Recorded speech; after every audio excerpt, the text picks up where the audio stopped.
Hello everyone, welcome to DSL classes. तो आज मैं आपसे बहुत इम्पोर्टेंट टॉपिक डिस्कस करने जा रही हूँ। और जैसे कि आप जानते हो कि केमिस्ट्री आपका नया बैच स्टार्ट हो चुका होगा। 11th वाले 12th में जा चुके हैं, 10th वाले 11th में आने वाले हैं उनके एग्जाम्स के बाद। मतलब जो बेसिकली 9th और 11th है वो 10th और 12th बन चुकी है, तो आपका पढ़ाई शुरू हो चुकी है। लेकिन एक कंफ्यूजन बड़ा आ रहा होगा इस टाइम माइंड में, और बहुत सारे मेरे पास क्वेश्चंस भी आ रहे हैं, इससे रिलेटेड मैसेजेस आते हैं कि भाई केमिस्ट्री सब पढ़ाई शुरू तो हो गई है, सर ने मैडम ने स्टार्ट कर दी है, हम कोचिंग में भी पढ़ रहे हैं, जहाँ जहाँ आप पढ़ रहे हो क्लासेस भी चल रही हैं, लेकिन हम मतलब एक्चुअल में बोर्ड की प्रिपरेशन जो हम मतलब सीरियसली पढ़ना शुरू करें तो वो कहाँ से करें, कैसे करें स्टार्ट। केमिस्ट्री बहुत अच्छे नंबर दिला सकती है आपको। एक मेन सब्जेक्ट 100 मार्क्स का आपका हो चुका है। आप जानते ही 11th में आप 70 एंड 30 का बाइफर्केशन पढ़ के ही आ रहे हो। तो 100 मार्क्स के बेस पर मैं यदि देखूं तो केमिस्ट्री, फिजिक्स, मैथ्स, बायो में केमिस्ट्री एक ऐसा सब्जेक्ट है जो आप यदि एक सिस्टमैटिक वे में एक अच्छे ढंग से पढ़ना शुरू करो तो मोर देन 90%, 90 से ज्यादा मार्क्स आपके आने की पूरे चांसेस है। लेकिन हाँ, उसको ठीक से पढ़ना बहुत जरूरी है। एक वे है उसको याद कर पढ़ने का भी, तो वो कैसे किया जाए ये बड़ा दिन बच्चे आजकल बड़े परेशान हो जाते हैं और बहुत दिन से पूछ रहे थे मेरे से पर्सनली भी, और क्लासेस में भी आते हैं जैसे, तो वो भी पूछते हैं कि भाई हम पढ़ना शुरू करें तो कैसे करें, हमें कुछ समझ नहीं आ रहा। तो मैंने कहा चलो भाई इस पे भी आज डिस्कशन शुरू कर दिया जाए कि कैसे किया जाए। आपने देखा होगा मैंने पिछली वीडियो में आपको बताया था कि जो नया सिलेबस हमारा करिकुलम आया है सीबीएसई से नेक्स्ट ईयर का, तो उसमें क्या क्या चेंजेस आए हैं। वो यदि नहीं देखा है तो जरूर देख के आइए, बहुत इंपॉर्टेंट है सिलेबस के बारे में सबसे पहले पता होना। वहां पर मैंने आपको क्लियर कट हर लेसन का, हर एक डिवीजन का, ऑर्गेनिक, फिजिकल सबके मार्क्स भी बताए हैं, तो प्लीज चेक जरूर करिएगा उस वीडियो को। अब यहाँ मैं आपको मोटा मोटा बता रही हूँ कि वहाँ आपके जो केमिस्ट्री पार्ट है वो ऑर्गेनिक केमिस्ट्री 33 मार्क्स की है, फिजिकल केमिस्ट्री जो आने वाली है वो 23 मार्क्स की है, ऑर्गेनिक केमिस्ट्री में 5 चैप्टर हैं आपके, और फिजिकल केमिस्ट्री में आपके 3 चैप्टर्स हैं, इनऑर्गेनिक केमिस्ट्री में 2 चैप्टर्स हैं। तो टोटल आपके 10 चैप्टर्स आने वाले हैं केमिस्ट्री में, जिसमें ऑर्गेनिक में 5, फिजिकल में 3 एंड इनऑर्गेनिक में 2 चैप्टर्स हैं। अब एक सीक्वेंस आपको जो फॉलो करना है पढ़ने का, वो हमेशा ध्यान रखिए कि ज्यादा मार्क्स वाली चीज पहले प्रिफर करनी चाहिए पढ़ने, उस पर ज्यादा टाइम देना चाहिए। जैसे जैसे टाइम कम होता चला जाता है देन आप लर्निंग पार्ट पर आ सकते हो। तो ऑर्गेनिक केमिस्ट्री आपका 33 मार्क्स की वेटेज की है इस बार, और फिजिकल केमिस्ट्री आपकी 23 मार्क्स की है। तो ऑर्गेनिक से आप स्टार्ट करिए पढ़ना एंड देन फिजिकल पर आइए, फिजिकल केमिस्ट्री पढ़ना शुरू करिए, एंड लास्ट में इनऑर्गेनिक केमिस्ट्री के 2 चैप्टर जो लर्निंग टाइप से हैं, थोड़ा समझना, थोड़ा आपको लर्न करना है, तो वो आप लास्ट में उठाइएगा। या आप ये कर सकते हैं कि पहले फिजिकल कर लें 3 चैप्टर की एंड देन ऑर्गेनिक कर लें एंड लास्ट में इनऑर्गेनिक करें। तो दोनों ही सीक्वेंस में आपको इनऑर्गेनिक लास्ट में ही करनी चाहिए मेरे अकॉर्डिंग। और इस मेरे अकॉर्डिंग सबसे अच्छा इस बार का सिलेबस के अकॉर्डिंग ये है कि आप पहले ऑर्गेनिक से स्टार्ट करिए, ताकि आपके पास मई जून का भी टाइम रहेगा रिवीजन करने का प्रॉपर उसको। उसमें जो भी आपकी प्रॉब्लम्स कन्वर्जन को लेके आती हैं, कुछ टॉपिक्स हैं ऐसे जिनमें ज़्यादा प्रॉब्लम्स रहती हैं, तो उनको देने का आपके पास जून की वैकेशंस भी रहेंगी। तो आप ऑर्गेनिक से स्टार्ट करिए, या फिर आप फिजिकल से भी कर सकते हैं। इन दोनों से में से एक से स्टार्ट करिएगा। तो यदि आप मेरे अकॉर्डिंग चलते हैं या मेरे अकॉर्डिंग मानते हैं तो organic chemistry is the most important part this year. Next year के लिए जो आपके बोर्ड एग्जाम्स होने वाले हैं उसके लिए आप ऑर्गेनिक से स्टार्ट करिए। अब ऑर्गेनिक केमिस्ट्री भी पढ़ने का ऐसा नहीं है कि बस उठाया और पढ़ लिया और देख लिया, फिर कुछ समझ नहीं आता है कि ऑर्गेनिक में भी कैसे पढ़ा जाए। तो आपके 4 चैप्टर्स हैं इस बार, part 1, part 2, part 3, part 4, halo alkanes, halo arenes, alcohol, aldehyde ketones and amines, इन चारों पार्ट्स, एंड देन बायोमोलिक्यूल एक सेपरेट पार्ट है से रिलेटेड। लेकिन ये 4 चैप्टर ऐसे हैं जो सीक्वेंस में चलते हैं, एक की रिएक्शन दूसरे में काम आ रही होती है, दूसरे की रिएक्शन तीसरे में कहीं ना कहीं कन्वर्जन में यूज हो रही होती है। इन चारों चैप्टर को आप 1 बाय 1 एक सीक्वेंस में पढ़ें।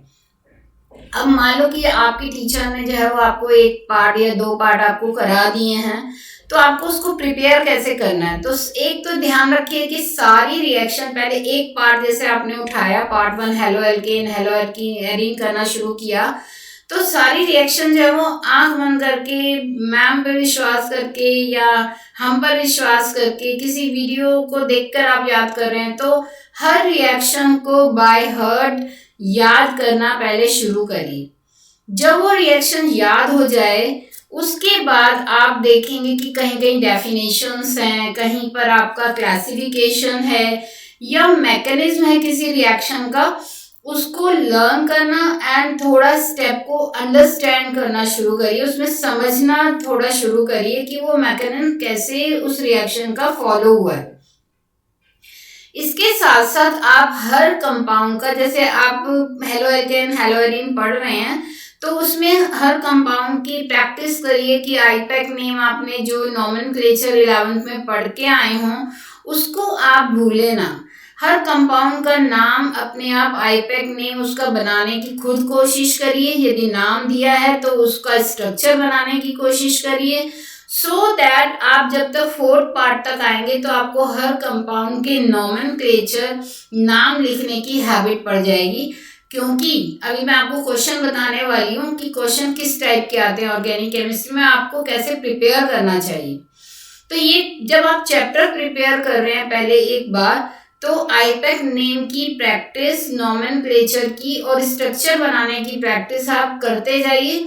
आप देख रहे होंगे कि टेक्स्ट बुक में भी एनसीईआरटी के सबसे पहला क्वेश्चन आपका आईपैक नेम और स्ट्रक्चर का ही होता है, सो दैट, क्योंकि वहीं से क्वेश्चन नॉमेनक्लेचर वगैरह का जो भी क्वेश्चन आएगा वो आपका इन्हीं फंक्शनल ग्रुप से रिलेटेड ही आएगा, बाहर से कोई क्वेश्चन नहीं आता है बोर्ड में। तो उसे आप साथ साथ ही प्रैक्टिस करते रहिए, सो दैट आपको बाद में किसी कंपाउंड के नाम को लेके प्रॉब्लम ना हो। एंड मेरी एक और रिक्वेस्ट है आपसे, बहुत इंसिस्ट कर रही हूँ, मैं आपको ये बता रही हूँ कि ध्यान रखिएगा कि जब भी आप रिएक्शन करें याद, उसमें कंडीशंस और रिएजेंट को अच्छे से लर्न करना ना भूलें, क्योंकि ऑर्गेनिक केमिस्ट्री और कुछ नहीं है, सिर्फ रिएजेंट और केमिस्ट्री जो उसकी कंडीशंस हैं उसके ऊपर अप्लाई करने वाली एप्लीकेशन जो पार्ट आता है ऑर्गेनिक केमिस्ट्री का, वो बेसिकली आपका सारा कंडीशंस पर और उनकी जो रिएजेंट है उस पर वो कैसे वर्क करते हैं, किस कंडीशन में काम करते हैं और क्या प्रोडक्ट बनाते हैं। कई बार आप देखोगे कि सेम रिएजेंट होते हुए भी कैटलिस्ट यदि हम चेंज कर दें, कंडीशन यदि थोड़ी सी बदल दें, तो प्रोडक्ट ही बदल जाता है ऑर्गेनिक केमिस्ट्री में। तो इसलिए ऑर्गेनिक केमिस्ट्री में जब आप रिएक्शन याद करो तो उसमें यूज होने वाली कंडीशन, टेम्परेचर की, कैटलिस्ट की, या जो रिएजेंट उसमें काम कर रहा है उसको या अच्छे से मेमोराइज करना, उसका काम ध्यान रखना मत भूलिएगा। जैसे कि आपने देखा होगा चेस एक गेम होता है, तो उसमें हर चीज का एक मूव है, और उस यदि वो आपको मूव अच्छे से पता नहीं है तो आप चेस खेलना बेकार है आपका। ऑर्गेनिक केमिस्ट्री में भी यदि आपको मास्टर बनना है ऑर्गेनिक केमिस्ट्री का, अच्छे से करना है, अच्छे मार्क्स लेने हैं, इन दैट केस आपको रिएक्शन के साथ साथ उनकी रिएजेंट का वर्क समझ आना चाहिए कि how they are applied, in which condition they are applied and how they work. तो इसलिए जहाँ जहाँ भी किसी रिएक्शन का मैकेनिज्म आ रहा हो उसे अच्छे से समझने की कोशिश करिएगा, ना कि रट्टा मारने की कोशिश करिएगा। लर्न करने की कुछ चीज़ें होती हैं कि रिएक्शन लर्न कर ली आपने, डेफिनेशन लर्न कर ली, लेकिन मैकेनिज्म है वो समझना पड़ता है कि हाउ इट इज़ वर्किंग।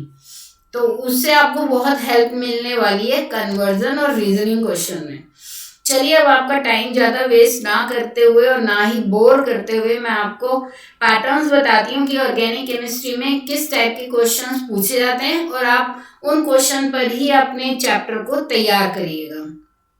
सबसे पहला क्वेश्चन जो एक आता है वो कंप्लीट द रिएक्शन, रिएक्शन को लेफ्ट साइड दिया हो, राइट साइड आपको पूरा करना हो, या फिर वो व्हाट हैपेंस की फॉर्म में आ सकता है या ABCD की फॉर्म में आ सकता है कि कहीं कहीं रिएजेंट मिसिंग हो, कहीं आपका कोई रिएजेंट गायब कर दिया हो, ABCD या XYZ लिख दिया हो, उस फॉर्म में ये लिखा हुआ हो सकता है। या फिर आपका एक क्वेश्चन 100% आएगा स्ट्रक्चर बनाने के लिए या आईपैक नेम किसी कंपाउंड का लिखने के लिए, ये क्वेश्चन जरूर आता है। ये जो मैं क्वेश्चन आपको बता रही हूँ वो बोर्ड के हिसाब से ही बता रही हूँ कि बोर्ड में ये क्वेश्चन ऑर्गेनिक से पूछे ही जाते हैं 100%। नेक्स्ट क्वेश्चन जो आपको मिल सकता है वो डिस्टिंग्विश बिटवीन द पेयर, जो टेस्ट के बेस पर हम डिफ्रेंशिएट करते हैं पेयर्स को कि एसिटल्डिहाइड है और बेंजल्डिहाइड है, इन दोनों में आपको एक केमिकल टेस्ट बताइए जिससे हम डिफ्रेंशिएट कर पाए, तो इस टाइप का क्वेश्चन आता है। ये आगे मैं सारे पैटर्न्स आपको कराने वाली हूँ 1 by 1, इसलिए डोंट वरी, सारे पैटर्न्स आपको 1 by 1 मेरी वीडियो में मिल जाएंगे। नेक्स्ट आपका क्वेश्चन आ सकता है वर्ड प्रॉब्लम का कि एक स्टेटमेंट्स की फॉर्म में दिया हो क्वेश्चन और आपको उसी से उस पजल से आपको कंपाउंड का स्ट्रक्चर और जो कंपाउंड है वो निकालना हो, उसे वर्ड प्रॉब्लम कहते हैं। देन क्वेश्चन आ सकता है मैकेनिज्म ऑफ रिएक्शन का कि रिएक्शन की मैकेनिज्म क्या है एक्सप्लेन करिए और उसको लिख के दिखाइए। कन्वर्जन 100% आते ही हैं, जो मैं बता रही हूँ आपको वो 100% मिलने वाले हैं। ये 10 क्वेश्चन के पार्ट्स, आप कोई भी बोर्ड पेपर उठा के देख लो, आप ऑर्गेनिक के ये 10 पैटर्न्स आपको उस पेपर में मिलने ही वाले हैं, चाहे किसी भी साल का पेपर उठा के देख लीजिए। कन्वर्जन 100% आपको मिलेंगे कि इस कंपाउंड को दूसरे कंपाउंड में चेंज करो, मीथेनेमाइन को इथेनेमाइन में बदलो, इथेनेमाइन को मीथेनेमाइन में बदलो, इस टाइप से कंपाउंड कन्वर्जन के आएंगे ही आएंगे, which is the application part of organic chemistry. और ये तभी आती है जब आपको सारी रिएक्शन, हर रिएजेंट का काम आपको लर्न होता है, अच्छे से समझ आ जाता है। रीजनिंग क्वेश्चंस, कॉन्सेप्चुअल क्वेश्चन जिन्हें कहते हैं कि ऐसा क्यों हुआ, वहां पर ये डाला तो वैसा क्यों हुआ, वो कहलाते हैं रीजनिंग क्वेश्चन, ये आपको 100% मिलने वाले हैं। फिर छोटा मोटा कोई डिफाइन का क्वेश्चन आ सकता है कि इसे डिफाइन कर दीजिए, व्हाट इज एसिमेट्रिक कार्बन, उसे डिफाइन कर दीजिए, ये SN12 रिएक्शन क्या होती है उसका एग्जाम्पल लिख के बता दीजिए। तो कोई सिंपल एक क्वेश्चन ऐसा भी हो सकता है। And then last not the least की इंक्रीजिंग या डिक्रीजिंग ऑर्डर में कंपाउंड को अरेंज करना। तो जैसे बॉइलिंग पॉइंट के बेस पर, एसिडिक करेक्टर के बेस पर या बेसिक करेक्टर के बेस पर कुछ कंपाउंड दिए होंगे, उनको आपको इंक्रीजिंग या जिसमें भी पूछेंगे वो इंक्रीजिंग या डिक्रीजिंग ऑर्डर में आपको अरेंज करना होगा। तो ये हैं 10 पैटर्न्स जो आपको, जिनके ऊपर आपको अपने चैप्टर को तैयार करना है, चाहे वो पार्ट 1 हो, चाहे वो एमाइंस पार्ट 4 हो या एल्डिहाइड हो। इसी बेस पर आपको, इन क्वेश्चन के बेस पर आपको अपने चैप्टर को तैयार करना है। अब आप घबराइए नहीं, आप कहेंगे ये तो बहुत सारे पैटर्न्स हो गए, हम कैसे करें, तो घबराइए नहीं, DSL क्लासेस आपके साथ है हमेशा। मैं आपके साथ एक एक करके सारे पैटर्न्स के क्वेश्चन हर टॉपिक के करूंगी। Part 1 halo alkane, hello arenes के रीजनिंग क्वेश्चन मैं नेक्स्ट वीडियो लेकर आ रही हूँ, जरूर देखिएगा। आप हर पार्ट के हर तरह के पैटर्न्स मैं आपको सिखाऊंगी। बने रहिए हमारी DSL क्लासेस के साथ और मिलते हैं नेक्स्ट टॉपिक में जल्दी ही आपसे रीजनिंग क्वेश्चन के साथ हेलो एल्केन और हेलो एरीन्स की। थैंक यू वेरी मच, और लाइक करना, सब्सक्राइब करना और अपने फ्रेंड्स के साथ शेयर करना वीडियो बिल्कुल मत भूलिएगा। मैं हूँ संध्या राय DSL क्लासेस से।